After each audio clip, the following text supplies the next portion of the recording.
네, 반갑습니다. 오늘 나눌 말씀은 마태복음 22장 34절에서 40절, 34절에서 40절까지 가장 큰 계명 사랑이라는 제목으로 말씀드리려 합니다. 합독하시겠습니다. 34절 시작. 예수께서 사두개인들로 대답할 수 없게 하셨다함을 바리새인들이 듣고 모였는데 그 중에 한 율법사가 예수를 시험하여 묻되 선생님, 율법 중에서 어느 계명이 크니까? 예수께서 이르시되 내 마음을 다하고 목숨을 다하고 뜻을 다하여 주 너의 하나님을 사랑하라 하셨으니 이것이 크고 첫째 되는 계명이요 둘째도 그와 같으니 내 이웃을 내 자신같이 사랑하라 하셨으니 이 두 계명이 온 율법과 선지자의 강령이니라. 아멘.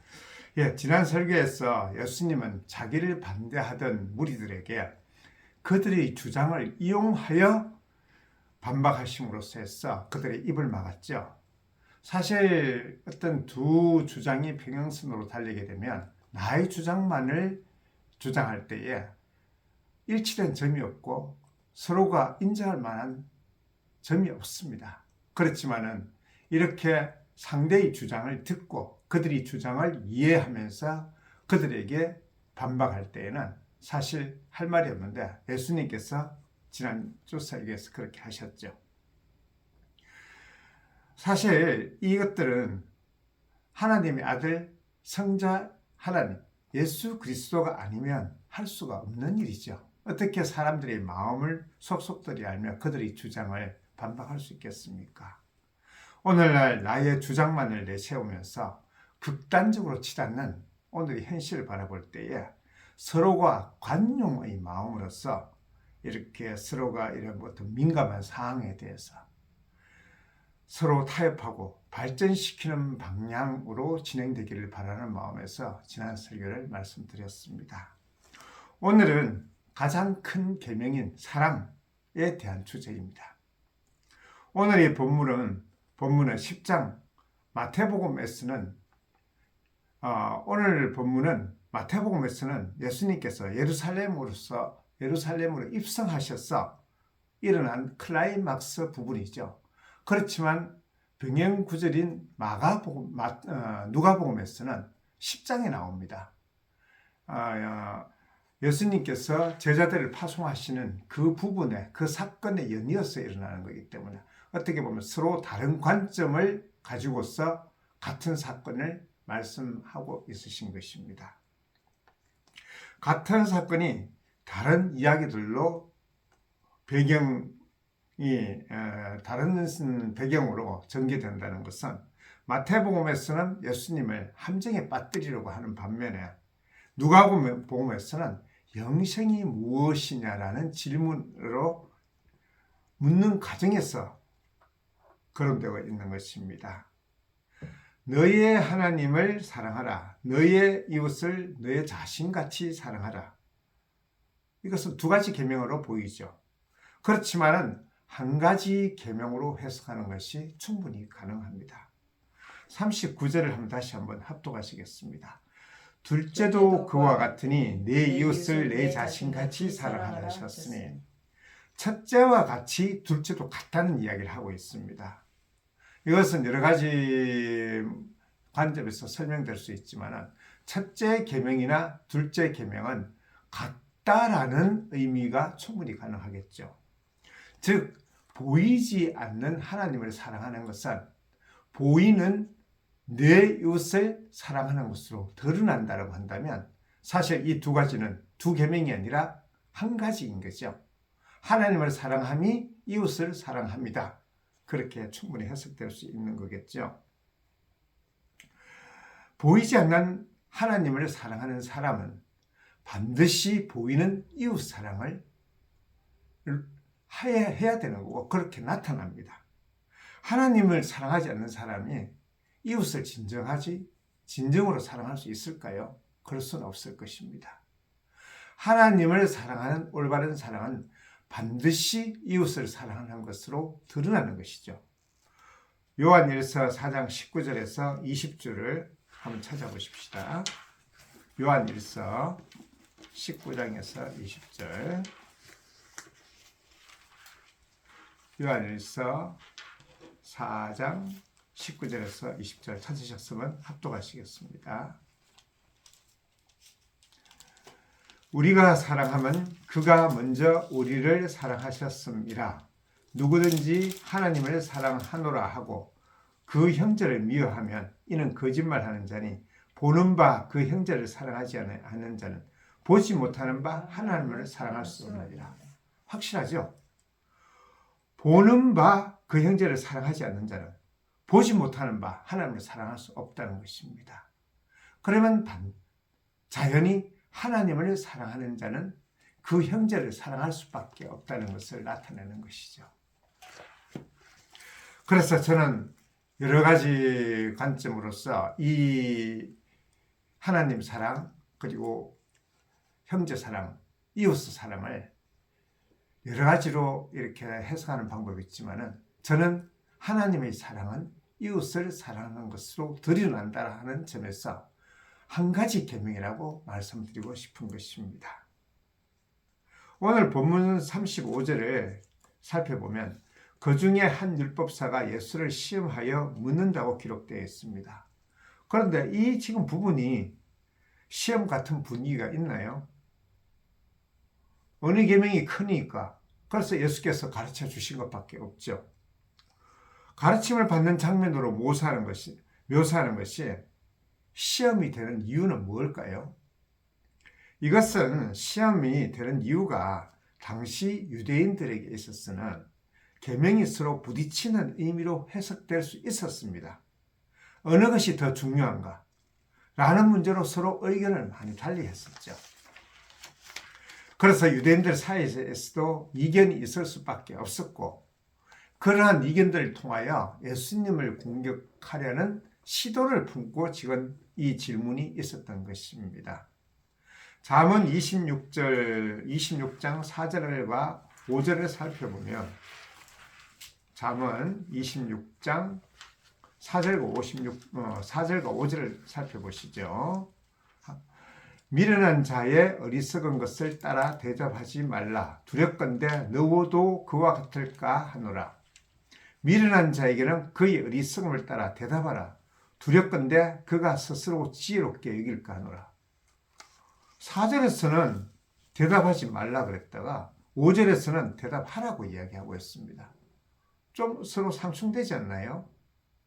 이것은 지혜라는 것은 그 상황에 따라 적용된다는 것을 이야기를 하고 있는 거죠. 이렇게 율법에서는 서로가 좀 비슷한 것 같은데도 서로 다른 관점을 가지는 부분들이 많습니다. 여기 지금 11절, 12절을 한번 또 살펴볼까요? 잠언 26장 여기 11절, 12절. 개가 그 토한 것을 도로 먹는 것 같이 미련한 자는 그 미련한 것을 그득 행하느니라. 네가 스스로 지혜롭게 여기는 자를 보느냐? 그보다 미련한 자에게 오히려 희망이 있느니라. 11절에서는 분명히 미련한 것을 잘못했다고 이야기하는 것 같은데 12절에서는 지혜롭게 여기는 자는 미련한 자보다 더 희망이 있다고 이야기를 하고 있어요. 미련한 자가 오히려 더 희망이 있다고. 스스로 지혜롭게 여기는 것은 결국 교만함을 이야기를 하는 건데 그 교만함보다는 교만함을 가진 지혜로운 자보다는 오히려 미련한 자에게 희망이 있다고 이야기하는 것입니다. 잠언의 이런 말씀들은 상당히 이 미묘한 부분을 갖다가 건드리면서 서로 상충된 것 같으면서 상황을 따라 적용되어야 된다는 것을 이야기를 하고 있습니다. 오늘 바리새인들이 이 본문을 통해서 예수님을 시험하는 것도 바로 그것이죠. 큰 계명, 첫째 되는 계명, 둘째 계명 이와 같은 단어를 쓰시면서 예수님은 오늘 본문에서 가장 중요한 것은 이 상황이나 또는 어떤 말씀의 그 부분이 아니라 본질, 핵심을 거론하고 계시는 것입니다. 모든 율법의 중요함은 이미 산상수훈에서 이야기를 하셨습니다. 마태복음 5장 17절에서 20절을 한번 살펴보시죠. 17절에서 5장 17절에서 20절 함께 합독하시겠습니다. 내가 율법이나 선지자를 폐하려 온 줄로 생각하지 말라. 폐하려 온 것이 아니오 완전하게 하려 함이라. 진실로 너희에게 이르노니 천지가 없어지기 전에는 율법의 1.1획도 결코 없어지지 아니하고 다 이루리라. 그러므로 누구든지 이 계명 중에 지극히 작은 것 하나도 버리고 또 그같이 사람을 가르치는 자는 천국에서 지극히 작다 일컬음을 받을 것이요 누구든지 이를 행하며 가르치는 자는 천국에서 크다 일컬음을 받으리라. 내가 너희에게 이르노니 너희 의가 서기관과 바리새인보다 더 낫지 못하면 결코 천국에 들어가지 못하리라. 율법 서기관과 바리새인의 의보다 더 나은 의가 무엇이냐? 지키는 것에 의미를 두지 말고 그 율법 전문들의 정신과 본질을 이해하라고 가르치십니다. 그러시면서 여기 지금 방금 읽은 부분에서 18절을 보면 율법의 1.1획도 결코 없어지지 아니하고 다 이루리라.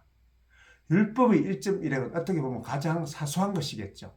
그렇지만 그 사소한 것까지도 중요하다고 이야기를 하고 계시는 것입니다. 그러면 보이지 않는 하나님의 사랑은 보이는 이웃으로 나타난다고 말씀드렸는데 나의 이웃은 누구일까요? 너의 이웃을 사랑하라 이야기를 하셨는데 그러면 나의 이웃은 누구인지를 갖다 먼저 알아야 되겠죠. 그 질문이 바로 누가복음에서 나타납니다. 누가복음 10장 25절에서 37절까지 사실 이것은 병행 구문이죠. 병행 구문인데 누가복음 10장 25절에서 37절까지 좀 깁니다. 함께 합독하시겠습니다. 25절 어떤 율법 교사가 일어나 예수를 시험하여 이르되 선생님 내가 무엇을 하여야 영생을 얻으리까? 예수께서 이르시되 율법에 무엇이라 기록되었으며 너가 어떻게 읽느냐? 대답하여 이르되 내 마음을 다하며 목숨을 다하며 힘을 다하며 뜻을 다하여 주 너의 하나님을 사랑하고 또한 내 이웃을 내 자신같이 사랑하라 하였나이다. 예수께서 이르시되 네 대답이 옳도다. 이를 행하라. 그리하면 살리라 하시니 그 사람이 자기를 옳게 보이려고 예수께 여쭈오되 그러면 내 이웃이 누구이니? 하니까 예수께서 대답하여 이르시되 어떤 사람이 예루살렘에서 여리고로 내려가다가 강도를 만나매 강도들이 그 옷을 벗기고 때려 그의 죽은 것을 버리고 갔더라.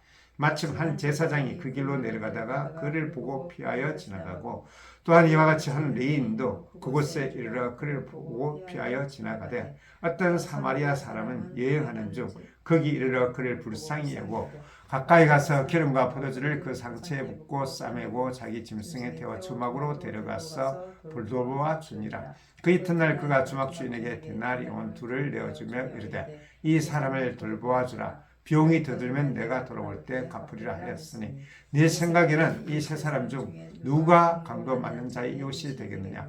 이르되 자비를 베푸는 자이다. 예수께서 이르시되 너도 이와 같이 하라 하시니라. 지금 여기 30절에 보면 여리고로 내려가다가 강도 만나면 거의 죽었다 그랬어요. 부정한 사람이 되어버린 겁니다.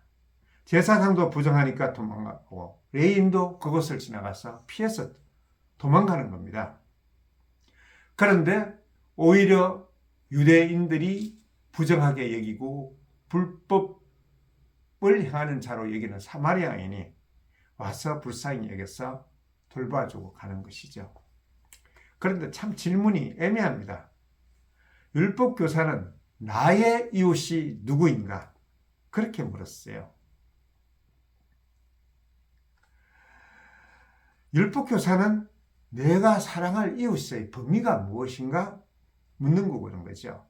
그런데 예수님의 대답은 강도 만난 사람의 이웃은 누구인가 이야기를 하고 있습니다. 36절을 한번 다시 살펴볼까요? 너의 생각에는 이 세 사람 중에 누가 강도 만난 자의 이웃이 되겠느냐? 누가 강도 만난 자의 이웃이 되겠느냐? 이렇게 이야기를 하시는 것은 강도 만난 사람과 사마리아 사람의 인간적인 관계는 원수라는 것을 지금 배경에 깔고 이야기하고 있는 거죠. 강도 만난 사람은 예루살렘에서 예리고로 내려가는 사람, 분명히 유대인입니다. 그 유대인, 원수 같은 사마리아인과 어떤 인간적인 관계가 이웃을 규정하는 것이 아니라는 것을 이야기를 하고 있는 것이죠. 사랑을 필요로 하는 상황이 이웃을 정한다고 이야기를 하고 있으신 것입니다. 예수님이 이전에서 마태복음에서 너희가 너희를 사랑하는 자를 사랑하면 무슨 상이 있으리요? 세리도 이같이 하느니라. 너희가 너희 형제에게만 무난하면 남보다 더한 것이 무엇이냐? 이방인들도 이같이 한다라고 이야기하고 있는 것입니다.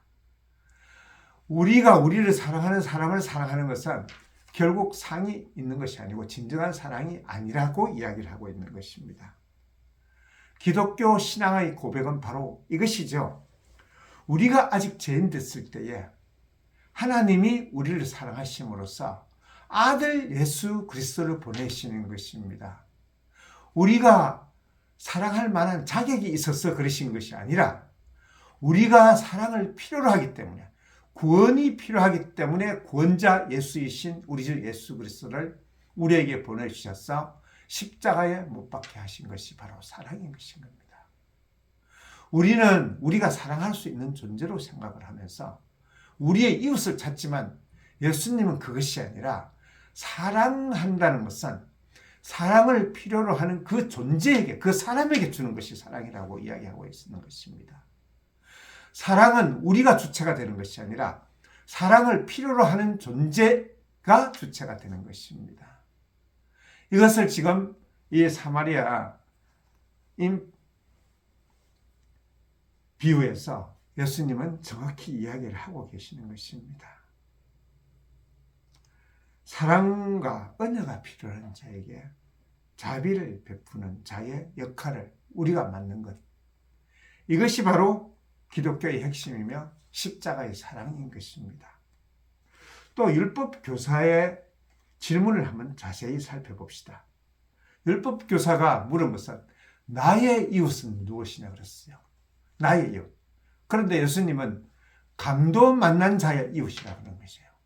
참 묘한데 나는 강도 만난 자인 것이에요. 내가 누구를 사랑할 수 있는 존재가 아니라 나는 강도 만난 자로서 사랑을 필요로 하는 자인 것입니다. 이것을 잊으셔서는 절대 안 됩니다. 우리는 우리가 사랑을 베풀 만한 능력이 있고 사랑을 베풀 만한 자격이 있는 것이 아니라 강도 만난 자로서 사랑을 받아야만 살 수 있는 자인 것입니다. 이것은 정말 중요합니다. 우리는 우리가 스스로 사랑을 할 수 있는 자라고 생각을 하고 누구에게 사랑을 베풀려고 하는데 우리는 먼저 예수님의 사랑을, 하나님의 사랑을 입어야만, 그 은혜를 입어야만 비로소 살아나고 비로소 사랑을 베풀 수 있는 자가 되는 것입니다. 우리의 먼저 실존을 직시하라고 저는 말씀드리고 싶습니다. 오늘 본문과 그리고 사마리아인의 병행 구절 있죠. 그 구절을 통해서 예수님이 말씀하시는 것은 너희는 너희 자신이 누구인지를 알으라고 저는 말씀드리고 싶습니다. 예수님은 그 이야기를 하고 계신다고 저는 말씀드리고 싶습니다. 우리는 누구를 사랑할 수 있는 능력이 있는 것이 아니라 사랑을 받음으로써, 사랑을 필요로 하는 존재로서 비로소 우리가 살아나고 우리가 누군가를 사랑할 수 있는 존재가 된다는 것입니다. 우리의 실존을 항상 우리가 플러스라는 관점에서 바라본다면 우리는 우리 자신을 바라볼 수가 없습니다.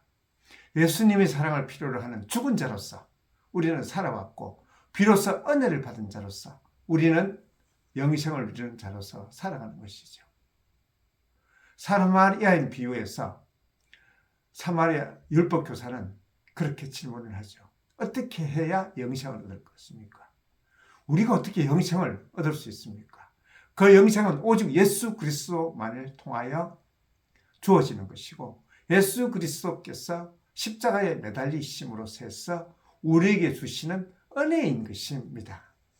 우리가 무엇을 해서 영생을 얻는 것이 아니라 오직 예수 그리스도의 희생을 바탕으로 해서 십자가의 죽음을 통해서만 우리가 영원한 생명을 누리는 것이지요.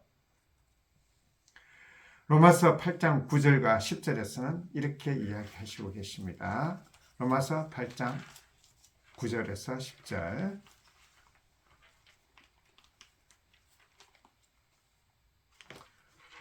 로마서 8장 9절에서 10절 함께 합독하시겠습니다. 만일 너희 속에 하나님의 영이 거하시면 너희가 육신에 있지 아니하고 영에 있나니 누구든지 그리스도의 영이 없으면 그리스도의 사람이 아니라 또 그리스도께서 너희 안에 계시면 몸은 죄로 말미암아 죽은 것이나 영은 의로 말미암아 살아있는 것이니라. 우리의 육신의 죄로 말미암아 반드시 죽을 것입니다. 그렇지만 죽을 수밖에 없는 육신이지만은 예수 그리스도의 대속의 은혜로 말미암아 우리의 영은 살아있는 것이죠. 우리 안에 계신 예수 그리스도로 말미암아 살아있는 자가 된다는 것. 그것이 바로 오늘 우리를 사랑하시는 하나님의 사랑과 이웃사랑. 우리는 하나님을 사랑하고 이웃을 사랑하는 것이 아니라 하나님의 사랑을 통하여 우리가 이웃이 되는 것이죠. 예수님만이 우리의 이웃이고 진정한 우리를 살리시는 자로서 우리는 감도 만난 자로서의 역할을 하는 것입니다. 우리가 이것을 알 때에 비로소 우리가 하나님의 은혜를 알고 또한 우리의 존재를 알면서 우리는 예수 그리스도를 들이시게 되며 예수 그리스도의 사랑을 이웃에게 베풀 수 있는 존재가 되는 것입니다. 그 사랑은 우리 것이 아니라 우리가 받은 것이고 흘려보내는 것에 불과하는 것이죠. 우리가 누군가를 사랑할 수 있는 자격이 있고 능력이 있다고 생각하신다면 그것은 교만입니다. 우리는 오직 하나님의 사랑을 받아 우리의 이웃들에게 흘려보낼 것입니다. 그 역할을 담당하는 것이고 그 과정 속에서 그것이 영생이며 우리가 정말 기쁨과 즐거움으로써 우리의 이웃을 사랑할 수 있는 능력이 되는 것이죠. 그렇지만 항상 명심하실 것은 이것은 은혜로서 주어졌음을 우리 모든 성도님들 명심하시기를 원합니다. 기도하시겠습니다. 하나님 아버지 참 감사합니다. 우리를 주님의 자녀로 삼으시고 주님의 사랑으로 아들을 십자가에 못 박으심으로 그 사랑을 우리에게 보여주신 것 같이 우리의 인생 속에서 주님의 십자가를 지는 복된 사명을 주심을 감사드립니다. 이것이 신자의 자랑임을 깨닫게 하시고 함께 사랑하며 베풀며 함께 더불어가는 귀한 인생 허락하여 주시옵소서. 그것이 아버지의 뜻임을 확신합니다. 감사하며 우리 주 예수 그리스도의 이름으로 기도드렸습니다.